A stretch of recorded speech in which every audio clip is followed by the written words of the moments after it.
Hi, in front of me is CAT S61 and today I would like to show you how you can connect this device through Bluetooth. First of all, open Settings and tap on Connected Devices. Then choose Paired New Device and wait for available ones to show up. When they do, click on the one that you want to connect to. Select Pair and wait for it to accept your connection request.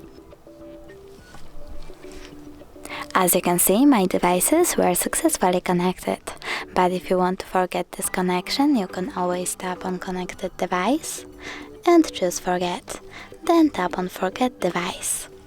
Thanks so much for watching. If you enjoyed this video, don't forget to leave a like, comment and subscribe. Bye!